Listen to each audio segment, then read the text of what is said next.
ಆತ್ಮೀಯ H16 news ಅರ್ಥಾತ್ ಹೇ ಸೀತಾರಾಮಗೆ ಸ್ವಾಗತ. ನಾನು ನಿಮ್ಮ MI ಮಲ್ಲಪ್ಪ ಜೋದವರ. ಆತ್ಮೀಯರೇ, ಡೊನಾಲ್ಡ್ ಟ್ರಂಪ್ ಮತ್ತೊಂದು ಬಾಂಬ್ ಎಸೆದಿದ್ದಾರೆ ಭಾರತ ಮೇಲೆ ಅಥವಾ ವಿದೇಶದ ಯಾವುದೇ ದೇಶಗಳಲ್ಲಿ. ಇನ್ನು ಮೇಲೆ ಅಮೆರಿಕೆಯಲ್ಲಿ ಜನಿಸುವಂತಹ ಭಾರತೀಯರ ಮಗು ಇರಲಿ, ಇನ್ನುಳಿದ ದೇಶಗಳ ಮಗು ಇರಲಿ, ಚೈನಾ ಮಗು ಇರಲಿ, ಅವರಿಗೆಲ್ಲ ಜನ್ಮಜಾತವಾಗಿ ಬರುತ್ತಿರುವಂತಹ ನಾಗರಿಕತ್ವ ಬರುವುದಿಲ್ಲ. ಕೇವಲ ಅಲ್ಲಿಯ ನಾಗರಿಕ, ಭಾರತೀಯ ನಾಗರಿಕರು ಏನಾದರೂ ಅಮೇರಿಕೆಯ ನಾಗರಿಕರುಳ್ಳಂಥವ್ರಿದ್ದರೆ ಅವರನ್ನು ಮದುವೆ ಆದರೆ ಮಾತ್ರ ನಾಗರಿಕತ್ವ, ಇಲ್ಲಾದರೂ ಇಲ್ಲ. ದೊಡ್ಡ ಕಂಪನವನ್ನು ಹುಟ್ಟಾಕಿದೆ. ಅಂದ್ರೆ ಹೆಣ್ಣು ಮಗಳು ಭಾರತದಿಂದ ಹೋಗಿದ್ರೆ ಅಲ್ಲಿಯ ಅಮೇರಿಕೆ ಗಂಡನ್ನಾಗಲಿ, ಗಂಡ ಮಗು ಅಥವಾ ಗಂಡಸು ಹೋಗಿದ್ದಪ್ಪ ಅಂದ್ರೆ ಅಲ್ಲಿ ಹೆಣ್ಣು ಮಗಳನ್ನು ಅಂದರೆ ಅಮೇರಿಕೆ ನಾಗರಿಕಗಳನ್ನು ಮದುವೆ ಆದರೆ ಮಾತ್ರ ಅವರು ಹುಟ್ಟಿದಂಥ ಮಕ್ಕಳು ಆ ದೇಶದ ನಾಗರಿಕರು, ಉಳಿದವರು ಯಾರೂ ಅಲ್ಲ. ಸ್ಪಷ್ಟ ನಿರ್ದೇಶನ ಮಾಡಿ ಒಂದು ಆದೇಶ ಹೊರಡಿಸಿಬಿಟ್ಟಿದ್ದಾರೆ.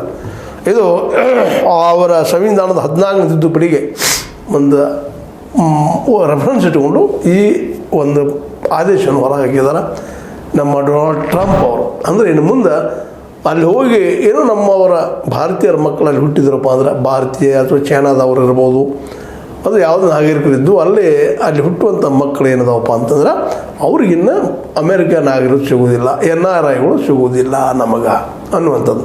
ಯಾಕಂದರೆ ಭಾರತದ ಬುದ್ಧಿವಂತಿಕೆ ಬೇಕು, ಭಾರತದ ಇಲ್ಲಿ ಕಲಿತಂಥ ಮಕ್ಕಳು ಬೇಕು. ಅವ್ರಿಗೆ H1B, H1, H2B ಇವುಗಳ ಮೂಲಕ ಅಲ್ಲಿ ಕಂಪ್ನಿಗಳಿಗೆ, ಇನ್ನುಳಿದ ಸಂಸ್ಥೆಗಳಿಗೆ ಕೆಲಸಕ್ಕೆ ಕರೆಸ್ತಾರೆ, ನಮ್ಮನ್ನು ಪಗಾರ ಕೊಡ್ತಾರೆ, ಮತ್ತು ನಮ್ಮವ್ರು ಹೋಗ್ತಾರೆ.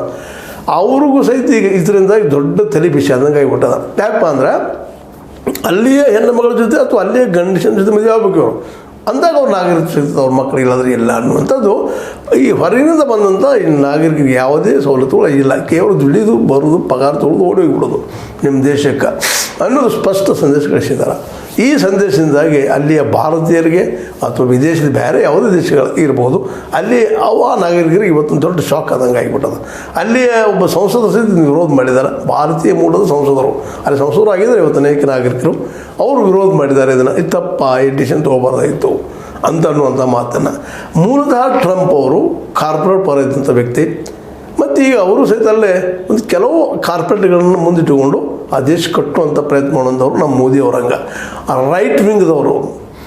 ಇಲ್ಲಿ ಅದರಲ್ಲೂ ಕಮ್ಯುನಿಸಮ್ ಆಯಿತು, ಕಮ್ಯುನಿಸ್ಟ್ ಆಯಿತು, ಇನ್ನುಳಿದವ್ರು ಯಾವ ಕಾಲಕ್ಕೂ ಕನಸಲ್ಲೂ ಸಹಿತ ವಿರೋಧ ಮಾಡುವಂಥ ವ್ಯಕ್ತಿಗಳು.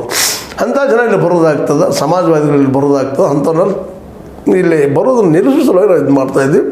ಭಾಳ ಅಂದರೆ H1B, H2B ಇವುಗಳಷ್ಟೇ ಕೊಟ್ಟಿರ್ತೀವಿ. ಆದರೆ ಇಲ್ಲಿ ನಾಗರಿಕತ್ವ ಸಿಗೋದಿಲ್ಲ.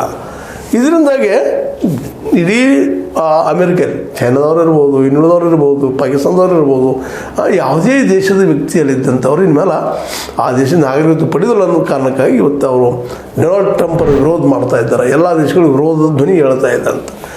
ಯಾವ ಧ್ವನಿ ಎದ್ದರೂ ಅವರೇನು ಕೇಳಿಸೊಳಗೆ ಇಲ್ಲ. ಟ್ರಂಪ್ ಅವರು ಮೂಲದ ಅವರು ರೈಟ್ ವಿಂಗ್ ಅದರಲ್ಲೂ ಕಾರ್ಪೊರೇಟ್ ಪರ ಇದ್ದಂಥ ನೀತಿ ಉಳ್ಳವರು.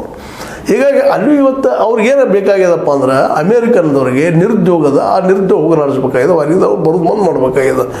ಆ ನೆಲೆಯಲ್ಲೇ ಅವರು ಈ ನಿರ್ಧಾರ ತೆಗೆದುಕೊಂಡಿದ್ದಾರೆ. ಆದರೆ ಇಲ್ಲಿ ಒಂದು ಮಾತು ನೆನಪಿಡಬೇಕಾಗ್ತದೆ ಟ್ರಂಪ್ನಂಥವರು, ಮತ್ತು ನಾವು ನೆನಪಿಡಬೇಕಾಗ್ತದೆ. ಯಾವಾಗಿದ್ದರೂ ನಮ್ಮ ಮನೆ ನಮಗೆ ಶ್ರೇಷ್ಠ ಅನ್ನುವಂಥ ಇಲ್ಲಿಯೇ ನಮ್ಮ ಭಾರತೀಯರು ಹೇಳಬೇಕಾಗಿದೆ. ಯಾಕಪ್ಪ ಅಂತಂದ್ರೆ ಇದನ್ನು ಆ ಕೆಲಸವನ್ನು ಏನು ಹೋಗಿ ಅಮೇರಿಕಲ್ಲಿ ಮಾಡ್ತಾರಲ್ಲ ಅದೇ ಕೆಲಸ ಇಲ್ಲೇ ಆಗುವಂಥ ವ್ಯವಸ್ಥೆ ನಮ್ಮ ಸರ್ಕಾರದವ್ರು ಮಾಡಿಕೊಡ್ಬೇಕಾಗ್ತದೆ. ಯಾಕಂದ್ರೆ ನಮ್ಮ ಸರ್ಕಾರಗಳು ಅಂಥ ಅನುಕೂಲಗಳನ್ನು ಮಾಡಿಕೊಳ್ಳಾರ್ದಕ್ಕಾಗಿ ಅವ್ರು ಕಲಿತದ್ದು ತಕ್ಕಂಗೆ ಏನೋ ಇಂಡಸ್ಟ್ರಿ ಮಾಡೋದಾಗಲಿ, ಮತ್ತೊಂದಾಗಲಿ, ಕಂಪ್ನಿ ಕಟ್ಟೋದಾಗಲಿ ಅವ್ರು ಅನುಕೂಲ ಮಾಡಿಕೊಳ್ಳೋದ್ರೊಳಗಿಲ್ಲ. ಭಾಳ ದೊಡ್ಡ ಭೂಮಿ ನೀರಾಗಿರೋ ಕೊಡೋದು ಹೇಳ್ತಾರೆ. ಮತ್ತು ಅದರಲ್ಲೂ ಸಹಿತ ಪಾರ್ಟಿ ಫಂಡ್ ನೀವು ಕೇಳಿದಿರಲ್ಲ. ಇದರಿಂದಾಗಿ ಭಾಳ ಅಭ್ಯಾಸ ಮಾಡಿದಂಥ ಬುದ್ಧಿವಂತರು ಎಲ್ಲಿದ್ದು ಬೇಡಪ್ಪ, ಇಲ್ಲಿ ಇಂಡಿಯಾದಲ್ಲಿ ಎಲ್ಲದರಲ್ಲೂ ರಾಜಕೀಯದ ಬೇಡಂತ ಭಾಳ ಜನ ಹೋಗ್ತಾ ಇರ್ತಾರೆ. ಈಗ ಅಂಥ ಹೋಗೋ ಜನರಿಗೆ ಇವತ್ತು ಏನಾಗಿಬಿಟ್ಟಿದ್ದಪ್ಪ ಅಂತಂದ್ರೆ ಅಡ್ಡಗಾಲ ಹಾಕುವಂಥ ಒಂದು ದೊಡ್ಡ ಪ್ರಯತ್ನವನ್ನು ಟ್ರಂಪ್ ಅವ್ರು ಮಾಡಿಬಿಟ್ಟಿದ್ದಾರೆ. ನೀವು ಬಂದು ದುಡಿದಷ್ಟು ನಮ್ಮಲ್ಲಿ you are not the citizen of America, you are only citizens of your own countries ಅಂತ ಸ್ಪಷ್ಟವಾಗಿ ಇವ್ರನ್ನ ಅವ್ರವ್ರ ದೇಶಕ್ಕೆ ಕಳಿಸುವಂಥ ವ್ಯವಸ್ಥೆಯನ್ನು ಮಾಡ್ಕೊಂಡ್ಬಿಟ್ಟಿದ್ದಾರೆ. ಇದರಿಂದಾಗಿ ಅಮೇರಿಕಾ ಕೇವಲ ಅಮೇರಿಕನ್ರಿಗೆ ಉಳಿದವರಿಗೆ ಅಲ್ಲ ಅನ್ನುವಂಥದ್ದು ಮತ್ತೊಂದು ಸಂದೇಶ ಹೇಳ್ತಾ ಇದ್ದಾರೆ. ಇದರಿಂದಾಗಿ ಇಡೀ ವಿಶ್ವದಲ್ಲೇ ಒಂದು ರೀತಿ ಏನಪ್ಪ ಅಂತಂದ್ರೆ ಅಮೇರಿಕ ಬಗ್ಗೆ ಒಂದು ರೀತಿ ಹಿಂಜರಿತಾನೆ ರೀ, ಮತ್ತೇನು ಅನ್ರಿ, ಯಾಕೆ ಅವ್ರ ದೇಶದಾಗ ಅವ್ರಿಗೆ ಅವ್ರನ್ನ ಮಾಡ್ಕೊಳ್ತಾರೆ, ನಾವೇನು ಮಾಡ್ಲಿಕ್ಕೆ ಸಾಧ್ಯ ಇಲ್ಲ. ಭಾರತದಲ್ಲಿ ಇದ್ದಂಥ ಭಾರತೀಯರು ಸ್ವಲ್ಪ ಪ್ರತಿಭಟನೆ ಮಾಡ್ಬೋದು, ಮತ್ತೇನು ಮಾಡ್ಬೋದು. ಅದಕ್ಕಿಂತ ಹೋಗಿ ಕೋರ್ಟಿಗೆ ಹೋಗ್ತಾರೆ, ಕೋರ್ಟ್ನಲ್ಲಿ ಏನು ಟೆನ್ಷನ್ ಆಗ್ತದೆ ನೋಡೋಣ. ಈಗಾರು ಹೋಗಿದ್ದಾರೆ, ಕೋರ್ಟ್ನಲ್ಲೇ ಪ್ರಶ್ನೆ ಮಾಡ್ತಾ ಇದ್ದಾರೆ ಅಮೇರಿಕಲ್ಲೇ, ಏನಪ್ಪ ನಾವು ಇಲ್ಲೇ ಇದ್ದೀವಿ, ನಮ್ಮ ಮಕ್ಕಳು ಹುಟ್ಟಿದ್ರೆ ಅವರು ಅಮೇರಿಕೆಯ ಸಿಟಿಸನ್ಶಿಪ್ಪನ್ನು ನೀವು ಕೊಡಬೇಕು ಅನ್ನೋಂಥ ಮತ್ತು ನಮ್ಮ ಸಂವಿಧಾನ ಕೊಟ್ಟದ, ಇಲ್ಲಿ ಹುಟ್ಟಿದಂಥವ್ರು ಇದೇ ದೇಶದವರು ಅನ್ನುವಂಥದ್ದು ಅಂತೇಳಿ. ಆದರೆ ಈ ಕಾಂಗ್ರೆಸ್ ಆಗಿರ್ಬೋದು, ಅಲ್ಲಿದು ಕ್ಯಾಬಿನೆಟ್ ಆಗಿರ್ಬೋದು, ಈಗಾಗಲೇ ಈ ಒಂದು ಅಧ್ಯಕ್ಷರು ಹೊರಡಿಸಿದಂತಹ ಆದೇಶವನ್ನು ಪ್ರಶ್ನೆ ಮಾಡಿದವರಿಗೆ ಉತ್ತರ ಕೊಡುವಂಥ ಪರಿಸ್ಥಿತಿ ಒಳಗೆ ಅವರು ಇದ್ದಾರೆ. ಯಾಕಂತಂದ್ರೆ ಟ್ರಂಪ್ ಅವ್ರು ಈಗಾಗಲೇ ಹೇಳಿಬಿಟ್ಟಿದ್ದಾರೆ, ನೀವು ಕೋರ್ಟ್ಗೆ ಹೋಗ್ಬೋದಪ್ಪ, ಇವ್ರು ಏನು ತಗರ ನಾವು ಅಲ್ಲಿ ಹೇಳ್ತೀವಿ ನಮ್ಮ ದೇಶ ನಮಗಾಗಿ ಇನ್ನೊಬ್ಬರಿಗಲ್ಲ ಅನ್ನುವಂಥ ಸ್ಪಷ್ಟ ಸಂದೇಶ ತಿಳಿಸುವಂಥ ಪ್ರಯತ್ನ ಮಾಡ್ತಾ ಇದ್ದಾರೆ. ಅದೇನೂ ಇಲ್ಲಿ ಟ್ರಂಪ್ ಅವ್ರು ಮಾತ್ರ ಈ ಸಲ ಜೋರ್ದಾರ್ ಅಂತ ಹೊಡೆತವನ್ನು ಭಾರತೀಯದವರಿಗೆ, ಭಾರತೀಯ ಮೂಲದವರಿಗೆ, ಇನ್ನುಳಿದವರಿಗೆ, ಚೈನೀ ಮೂಲ ಎಲ್ಲರಿಗೂ ಹೊಡೆತ ಕೊಟ್ಟಿದ್ದಾರೆ. ಇದರಿಂದಾಗಿ ಇನ್ನೊಂದು ಭಾಳ ಗಮನಿಸಬೇಕಾದ್ದು ಏನಪ್ಪ ಅಂದ್ರೆ ಆಯಾ ದೇಶಗಳು, ಇವತ್ತು ಚೈನಾದವರು ಸಾಕಷ್ಟು ಇದ್ದಾರೆ, ಅಲ್ಲಿ ಪಾಕಿಸ್ತಾನದವ್ರು ಇದ್ದಾರೆ, ಏಷ್ಯಾ ಖಂಡ ಸಾಕಷ್ಟು ಜನ ಅಲ್ಲಿದ್ದಾರೆ, ಕೇವಲ ಭಾರತೀಯರಷ್ಟೇ ಅಲ್ಲ, ಇವರೆಲ್ಲರೂ ಮತ್ತು ಇಲ್ಲಿ ಇರುತ್ತಿರುವಂಥ ದೇಶಗಳು ಸಹಿತ ಇನ್ನಾದರೂ ಜಾಗೃತಗೊಳ್ಬೇಕಾಗಿದೆ. ಯಾಕಪ್ಪ ಅಂತಂದ್ರೆ ಇನ್ನೊಬ್ಬರ ಮೇಲೆ ಡಿಫೆಂಡ್ ಎಲ್ಲಿವರೆಗೆ ಅಂತ. ಇದನ್ನೆಲ್ಲ ಅವ್ರು ಹೊರಗೆ ಬರೋರು ನಮ್ಮ ದೇಶದ ಪ್ರತಿಭೆಗಳಿಗೆ ಇಲ್ಲಿ ಅವಕಾಶ ಸಿಕ್ಕರೆ ಅವ್ರು ಯಾಕೆ ಹೋಗ್ತಾರೆ ಅಮೇರಿಕಕ್ಕೆ?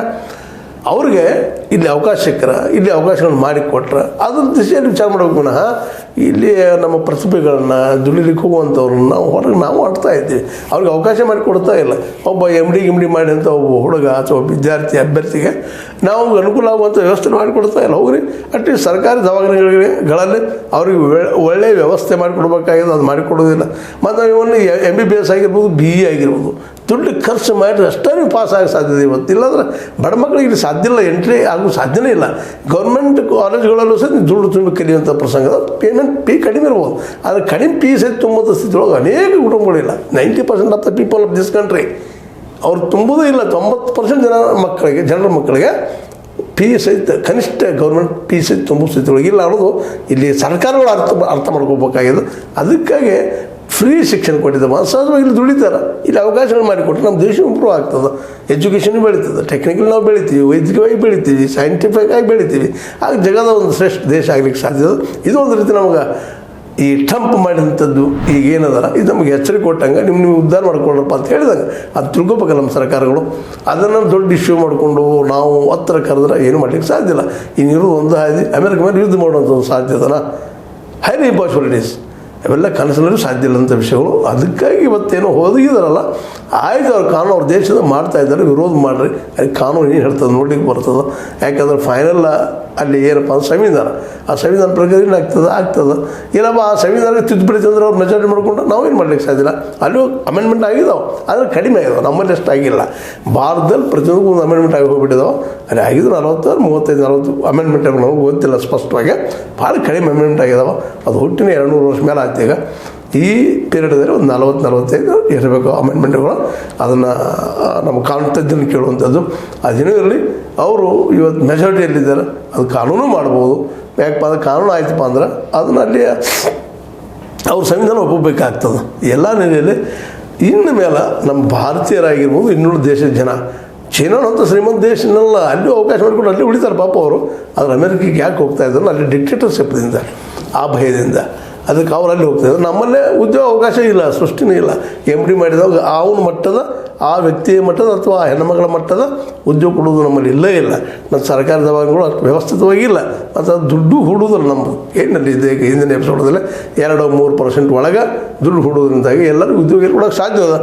MD ಆಗಲಿ, MS ಆಗಲಿ, ಮತ್ತೇನು ಕಲಿಯುವಂಥವ್ರಿಗೆ, ಮತ್ತು BE ಅಲ್ಲಿ ME ಆಗಿರ್ಬೋದು, ಮತ್ತೇನು ಅವ್ರು ಕಲಿಯುವಂಥವ್ರಿಗೆ. ಹೀಗಾಗಿ ಇವರ ಮಕ್ಕಳಿನ ಮೇಲೆ ಅಲ್ಲೇ ಏನಪ್ಪ ಅಲ್ಲಿಯ ನಾಗರಿಕರೊಂದಿಗೆ ವಿವಾಹ ಆದ್ರೆ ಮಾತ್ರ ಅವರ ಮಕ್ಕಳಿಗೆ ನಾಗರಿಕತ್ವ, ಇಲ್ಲ ಆದರೆ ಇಲ್ಲ. ಈ ಆದೇಶ ಬಂದು ಇನ್ನು ಮುಂದಿನ ನೋಡೋಣ ಅಂತ ಹೇಳ್ತಾ ಟ್ರಂಪ್ ಮಾತ್ರ ಅಮೇರಿಕನ್ನರಿಗೆ ಮಾತ್ರ ಸ್ಪಷ್ಟ ಹೇಳಿದಾರೆ. ಮತ್ತು ಇದಕ್ಕಿನ್ನ ನಾವು ಭಾರತೀಯರು ಏನು ಮಾಡಬೇಕು ಅಥವಾ ವಿದೇಶಿ ನಾವು ವಿಚಾರ ಮಾಡುವಂಥದ್ದು, ಚೈನಾವನ್ನು ವಿಚಾರ ಮಾಡುವಂಥದ್ದು, ನಾವು ವಿಚಾರ ಮಾಡುವಂಥದ್ದು, ಇನ್ನೂರು ದೇಶಗಳು ವಿಚಾರ ಮಾಡುವಂಥದ್ದು. ಅದರಲ್ಲೂ ಥರ್ಡ್ ವರ್ಲ್ಡ್ ಕಂಟ್ರಿ ಬಡ ದೇಶಗಳಿಂದ ಪ್ರತಿಭಾವಂತ ವಿದ್ಯಾರ್ಥಿಗಳು ಭಾಳ ಇದರಲ್ಲೇ ಅವರೆಲ್ಲರೂ ವಿಚಾರ ಮಾಡಬೇಕಾಗ್ಯದ. ಎಲ್ಲಿವರೆಗೆ ನಾವು ಅಮೇರಿಕಾದಲ್ಲಿ ಇರಲಿಕ್ಕೆ ಸಾಧ್ಯದ ಅನ್ನುವಂಥದ್ದನ್ನು. ಅದೇನೋ ಆಗಲಿ, ಟ್ರಂಪ್ ಮಾಡಿದ್ದು ಮಾತ್ರ ನಮ್ಮ ದೃಷ್ಟಿಯಿಂದ ತಪ್ಪು, ಅವ್ರ ದೇಶದ ದೃಷ್ಟಿಯಿಂದ ಸರಿ ಇರ್ಬೋದು, ಅದು ಯಾರಿಗೆ ಗೊತ್ತು, ಅಲ್ಲಿ ಜನರಿಗೆ ಬಿಟ್ಟಂಥ ವಿಷಯ ಅಂತ ಹೇಳ್ತಾ, ಇದು ನಿಮ್ಗೆ ಲೈಕ್ ಆಗಿರ್ಬೋದು. ಲೈಕ್ ಮಾಡಿ, ಶೇರ್ ಮಾಡಿ, ಕಮೆಂಟ್ ಮಾಡಿ, ಜೊತೆಗೆ ಸಬ್ಸ್ಕ್ರೈಬ್ ನಿಲ್ಲಿಸ್ಕೋಬೇಡ್ರಿ. S16 ನ್ಯೂಸ್ ಅಥವಾ ಹೇ ಸೀತಾರಾಮನ್ ಸತ್ಯದ ಕೈಗಳಲ್ಲಿ ವಂದನೆಗಳು.